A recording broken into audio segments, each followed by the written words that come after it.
Arts भाई, जिसको भी लगता है ना कि आर्ट्स तो दूध में डुबोकर ब्रेड खाने का काम है, करना ही क्या है, अपने अंदर की शक्तियों को जगाना है और पेपरों में जो मन में आए वो लिखते चले जाना है, कहानियां ही तो बनानी है। आर्ट्स में आखिर होता ही क्या है, हिस्ट्री वो तो पुराने जमाने की कहानियां है, उसको कौन पढ़ता है। पॉलिटिकल साइंस भाई आज तक खोल कर देख लो, टॉप करोगे पॉलिटिकल साइंस में टॉप। इन्हीं कुछ चूतियों की सुनकर मैंने 11th में आर्ट्स ले लिया कि भाई अब तो मजे ही मजे है, साल में 1-2 दिन पढ़ लेंगे और टॉप मार लेंगे। हालांकि मैंने किया भी कुछ ऐसा ही, पर सबसे पहले जब मैंने हिस्ट्री की किताबों को खोला तो सबसे पहले मुझे वही लोग याद आए जो इसको कहानी बोलते थे, मेसोपोटामिया। मेसोपोटामिया की कहानी जानकर मुझे करना क्या है। मेसोपोटामिया के बारे में पढ़ा रही है हमारी मैडम, और मैडम भी ऐसी, जो मैं बोल रही हूँ उसको नोट करो, फिर किताबें क्यों लाई है, आखिर किताबों का काम क्या है। मैंने तो नहीं लाई पर बाकियों ने तो लाई है। पूरे 50 मिनटों तक बस लिखो जो मैडम बोल रही है, और वो भी किताब से पढ़कर। नहीं, हम चमन चूतिए है, आखिर लिखकर करना क्या है, जो किताब से पढ़कर वो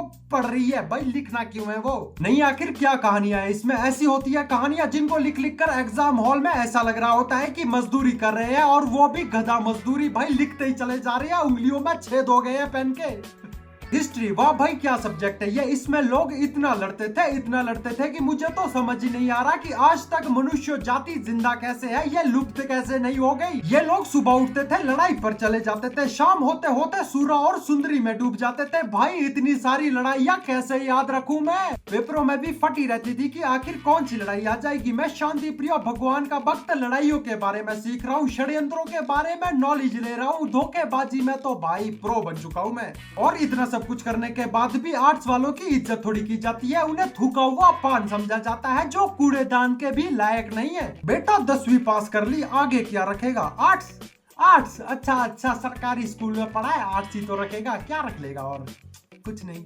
हमारे लड़के ने तो साइंस रखा है, बहुत लायक है हमारा लड़का, फिर चाहे लड़का चौराहे पर जाकर पत्ते ही क्यों ना खेल रहा हो, उसने तो साइंस रखा है, मान है भाई वो तो। यार इस टाइप के रिश्तेदारों से मुझे कुछ अलग ही किलस है। अभी 10वीं के रिजल्ट आने में 10 दिन बाकी है, पर भैया अपना बोरिया बिस्तर लेकर घर में ऐसे घुस जाएंगे कि ये मेरे बाप का घर नहीं बल्कि इनके बाप का घर होगा। 10th में अच्छे नंबर आ गए ना बेटा तो जिंदगी में मजे ही मजे है। वो मजे तो कभी नहीं आते, पर जो मजे थे 11वीं में जाकर वो भी भाजी पाला बन जाते हैं। और हमारे टीचर, आर्ट्स के टीचर इतना ज्यादा भेदभाव करते थे कि भाई क्या ही बोलूं। अगर कोई बच्चा अंग्रेजी स्कूल से पढ़कर 11वीं में एडमिशन हिंदी मीडियम में ले लेता है तो भाई फिर तो हो गया काम। इस महान घटना के बाद तो समझ ही नहीं आता कि भाई ये टीचर है या फिर चट्टोर है। इतना तो टॉपर भी टीचर की नहीं चाटता जितना ये उसकी चाटना शुरू कर देते हैं। फिर आती है किताबें, हिस्ट्री की किताबें थोड़ी होती है, ग्रंथ होते हैं ग्रंथ, जिसको पढ़ने के लिए बच्चों की जरूरत थोड़ी होती है बल्कि असुरों की जरूरत होती है। और क्लास का टॉपर सबसे बड़ा असुर होता है, किसी को समझ ही नहीं आ रहा होता है किताबें, ये किताबें है। इससे अच्छा तो सीधा पहाड़ तोड़कर हमारे कंधों पर रख देते, जिसे हमें अगली 1 साल तक ढोते चले जाना है। बच्चों की फाड़ो, कितना फाड़ सकते हो, जितना किसी ने सोचा नहीं होगा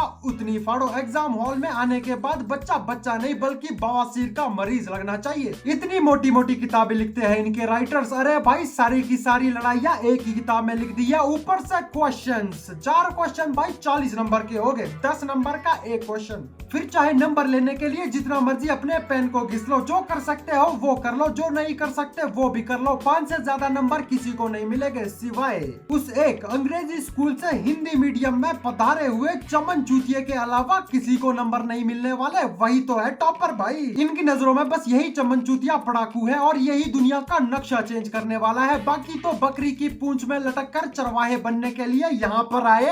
हिस्ट्री से शांति मिलती है तो पॉलिटिकल साइंस क्या देखूं आज तक भाई, देखूं क्या आज तक, क्योंकि आधे से ज्यादा चीजें तो इसमें भी हिस्ट्री की भर रखी है। कोल्ड वॉर हिस्ट्री में अलग पढ़ाई जा रही है तो पॉलिटिकल साइंस में अलग पढ़ाई जा रही है। आखिर चल क्या रहा है, एक चीज एक जगह पर क्यों नहीं पढ़ाई जाती तुमसे।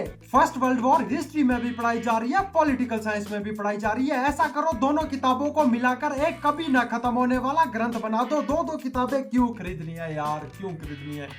और उसके बाद एग्जाम के क्वेश्चन पेपरों में और डाल देंगे, दो ऑप्शन देंगे, पर कोई ऐसा ऑप्शन भी दो जो आता भी हो, लिख भी सके जिसको। अरे यार वर्ल्ड वॉर 2 अलग अलग किताबों में 2 बार पढ़ाई गई है, पर एग्जाम में कैसे दे देंगे, फिर तो नंबर आ जाएंगे, रिश्तेदार टोंट कैसे मार पाएंगे, फिर बकचोदी कैसे होगी, फिर सब फ्लेक्स कैसे मारेंगे। मेरे तो 97 आए हैं, मेरे तो 98 आए हैं, और एक मैं हूं जिसके कभी 70% से ऊपर ही नहीं आए। कंसिस्टेंसी 70। जितना कंसिस्टेंट होकर मैंने अलग अलग क्लासों में 70% लाया है, अगर इतना कंसिस्टेंट होकर वीडियो डाल दी होती तो आज भाई कैरी मिनाटी के बगल में बैठ रहा होता। पर यार कोई नहीं, बहुत अच्छे दिन थे वो, कितने मजे किए यार। पर कोई बात नहीं, चलिए यही खत्म करते हैं आज की वीडियो को। अगर आपको ये वीडियो थोड़ी सी भी पसंद आई है तो चैनल को सब्सक्राइब कर दे, वीडियो को लाइक कर दे, बेल आइकन दबाना, कमेंट जरूर से कर दे। Thanks for watching.